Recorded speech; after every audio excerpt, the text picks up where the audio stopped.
Hey guys, মই উপস্থিত আছো এতিয়া গুজৰাট আহমেদাবাদৰ অটল ব্ৰিজত। অটল ব্ৰিজলৈ যদি আপোনালোক আহিবলৈ হয় তেতিয়াহ'লে অটল ব্ৰিজত সোমাবলৈ প্ৰথমতে এন্ট্ৰি টিকেট ল'ব লগা হয়। টিকেটৰ মূল্য একচুৱেলি 12 বছৰৰ পৰা 60 বছৰলৈকে 50 ৰুপিজ আৰু 4 বছৰৰ পৰা 12 বছৰলৈকে 30 ৰুপিজ। আহকচোন তেতিয়াহ'লে আমি অটল ব্ৰিজৰ ভিতৰলৈ আমি সোমাই যাওঁ। এয়া অটল ব্ৰিজৰ এন্ট্ৰি হয়। এন্ট্ৰি এনেকে টিকেট দিব লাগিব। এই অটল ব্ৰিজখন একচুৱেলি 300 মিটাৰ দীঘল আৰু 14 মিটাৰ বহল হয়। খুব সুন্দৰ ভিউ আহে। একচুৱেলি গুজৰাট যদি আহে আপোনালোক এইখন ব্ৰিজ চাবলৈ একচুৱেলি ৰাতি আহক। আৰু ৰাতি ইয়াৰ ভিউসমূহ খুব সুন্দৰ হয়, লাইটেৰে উজ্বলাই তোলে আৰু যথেষ্ট ভিৰ হয়, বহুত মানুহ ইয়াত আহে। ব্ৰিজখনৰ এই চাইডতে এয়া সাবৰমতী নদী। আৰু সাবৰমতী নদী ইয়াৰ তলত বটিং ৰেষ্টুৰেণ্টটো আছে। খুব সুন্দৰ ভিউ এটা দেখা পাইছো। ৰাতি যথেষ্টখিনি মানুহ আহে ইয়াত। চাৰিওফালে যদি আপোনালোকক দেখাবলৈ যাওঁ, গোটেই 300 মিটাৰ এই ব্ৰিজখন খোজকাঢ়ি গৈ পেলাই আপোনালোকক দেখাবলৈ চেষ্টা কৰিম। ব্ৰিজখনৰ এই কাষে কাষে যদি আহি থকা হয় তেতিয়াহ'লে এইফালে যদি চাই তেতিয়াহ'লে এইফালে তললৈ যোৱা, তললৈ এইফালে যাব পাৰি এইটো ৰাস্তাইদি। চাৰিওকাষে গোটেই আহমেদাবাদৰ খুব সুন্দৰ দৃশ্য ব্ৰিজখনৰ। একচুৱেলি ব্ৰিজখন পূৰ্বৰ প্ৰধানমন্ত্ৰী অটল বিহাৰী বাজপেয়ী যি নামত নামাকৰণ কৰা হৈছে। সেইকাৰণে এইখন ব্ৰিজৰ নাম হৈছে অটল ব্ৰিজ। এইখন ব্ৰিজ একচুৱেলি 2022 চন মানতে এখন নৰেন্দ্ৰ মোদীয়ে ইনগৰেচন কৰিছিল। 2022 চনেই হ'ব চাগে, মোৰ যদি ভুল হোৱা নাই। যদি ভুল হৈছে তেতিয়াহ'লে আপোনালোকে কমেণ্ট কৰি ক'বচোন কেই চনত আছিলে। সম্পূৰ্ণ আপোনালোকক ব্ৰিজখন দেখাম।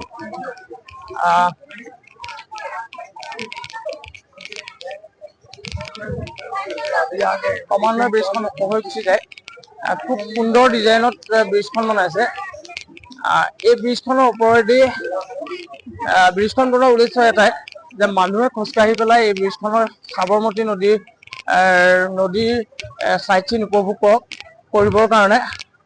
আৰু গোটেই যদি চাবলৈ যাওঁ এই ব্ৰিজখনৰ ওপৰেদি গুজৰাট আহমেদাবাদৰ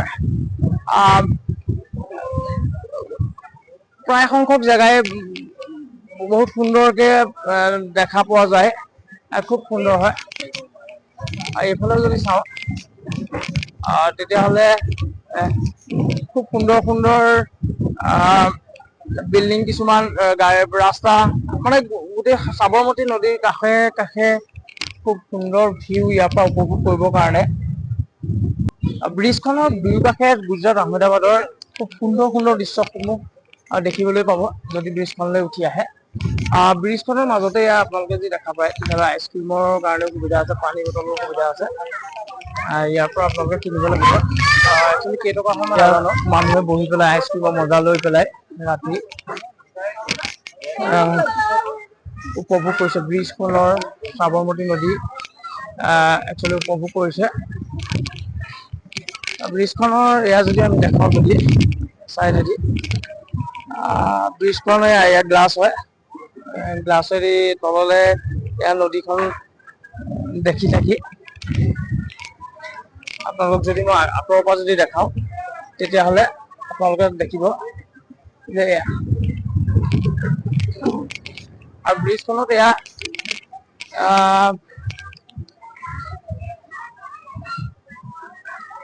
মাজত এয়া খুব সুন্দৰ ডিজাইন হয়। ডিজাইন বুলি কৈছো, মানুহে যথেষ্ট চেলফি মাৰিছে। ব্ৰিজখনত একচুৱেলি মাজে মাজে ফুটপাথ কিছুমান আছে। মাজে মাজে কাঠৰ ব্যৱহাৰ কৰিছে। কাঠো হয়। এয়া যদি আপোনালোকে যদি চাবলৈ যায়, ব্ৰিজৰ ওপৰৰ পৰা যদি সাবৰমতী নদী যদি ডাইৰেক্ট তললৈ যদি চাবলৈ হয়, গ্লাছৰ ওপৰেদিও আপোনালোকে চাব পাৰিব। মানুহে একচুৱেলি গ্লাছৰ ওপৰত উঠিব পাৰে নে নোৱাৰে নাজানো। ব্ৰিজখনৰ এইটো মাজৰ স্থান হয়। একচুৱেলি এতিয়া 9টালৈ 10 মিনিট আছে। ৰাতি 9টালৈ 10 মিনিট আছে। এতিয়া 8:50 হয়। একচুৱেলি 8:50 PM হয়।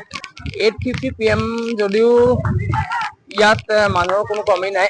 বহুত দেৰিলৈকে ইয়াত মানুহ থাকে। একচুৱেলি ইয়াত মই ভিডিঅ'টো বনাবৰ কাৰণে পাৰ্মিশ্যন ল'ব লগা হৈছিলে। মই পাৰ্মিশ্যন লৈহে ভিডিঅ'টো প্ৰস্তুত কৰিব পাৰিছোঁ। ইয়াত একচুৱেলি কেমেৰা এলাউড নাই, তেওঁলোকে মাইক এলাউড নাই, এইখিনিৰ কাৰণে জাষ্ট ফটো আৰু মোবাইল লৈ পেলাই মাৰিব পাৰে। যিহেতু মই ইয়াৰ নহয়, সেইকাৰণে কিবা প্ৰব্লেম হ'ব বুলি মই আগতেই জনাই লৈছোঁ যে ভিডিঅ' কৰিব পৰা হ'ব নে নহ'ব। পাৰ্মিশ্যন যেতিয়া দিছে আৰু তেতিয়াহে মই ভিডিঅ'খিনি কৰিবলৈ পাৰিছোঁ। ব্ৰিজখনৰ এয়া শেষ অংশ। ব্ৰিজখনৰ শেষ অংশদি যদি আহি থকা হয় তেতিয়াহ'লে এইটো যে শেষ, আৰু এই শেষফালেদি এইফালে আকৌ তললৈ যাব পাৰি। ব্ৰিজখনৰ ওপৰেদি যাব পাৰে, কিন্তু এইফালেদিও ব্ৰিজখনৰ তলেদি ছাইডৰ সাবৰমতী নদীৰ ছাইডটো উপভোগ কৰিবলৈ হ'লে এইফালেদিও আহিব পাৰি। ছাইডটো খুব চাফা হয়, লেতেৰা কোনো পধ্যেই নহয়। আমি ছাইডৰ পৰা যদি চাওঁ তেতিয়াহ'লে অটল ব্ৰিজৰ ভিউটো খুব সুন্দৰ হয়। আপোনালোকে চাওক, ইয়াৰ ডিজাইন খুব সুন্দৰকৈ বনাইছে।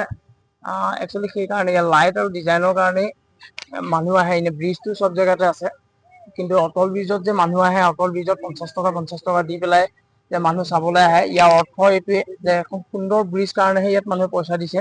নহ'লেতো ব্ৰিজটো নদীৰ ওপৰত য'তেই ত'তে পায়, ফ্ৰীতে পোৱা হয়। কিন্তু ইয়ালৈ মানুহ আহে এইটো কাৰণেই যে ইয়াতে বহুত ধুনীয়া সুন্দৰ ভিউ হয়, পোৱা যায়। বহুত ধুনীয়া এটা ডিজাইন দেখা পাব আপোনালোকে ইয়ালৈ যদি আহে। দলংখনৰ যদি আহি থাকে তেতিয়াহ'লে তললৈ যোৱা এইফালে ৰাস্তাও আছে, মই গৈ দেখাইছোঁ কেনেকুৱা ধৰণৰ হয়। একচুৱেলি দলঙৰ তললৈ যোৱা ৰাস্তা এতিয়া বন্ধ আছে। কিহৰ কাৰণে বন্ধ আছে নাজানো, হয়তো ৰাতিৰ কাৰণে চাগে। ঠিক আছে, বলক অলপ ওপৰলৈ যাওঁ। ফাইনেলি ব্ৰিজখন আপোনালোকক দেখালোঁ। ব্ৰিজখনৰ বাহিৰৰ এটা দৃশ্য দেখাম। লাষ্ট বাহিৰৰ এটা দৃশ্য দেখাই পেলাই এই ভিডিঅ'টো ইয়াতে সামৰণি মাৰিম। আৰু ভিডিঅ'টো যদি চাই ভাল পালে তেতিয়াহ'লে আপোনালোকে লাইক কৰিব, ছাবস্ক্ৰাইব কৰিব, আৰু যদি আপোনালোকে ফেচবুকৰ পৰা চাই আছে তেতিয়াহ'লে পেজটো ফ'ল' কৰিব আৰু লগতে শ্বেয়াৰ কৰিবলৈ নাপাহৰিব। Bye bye.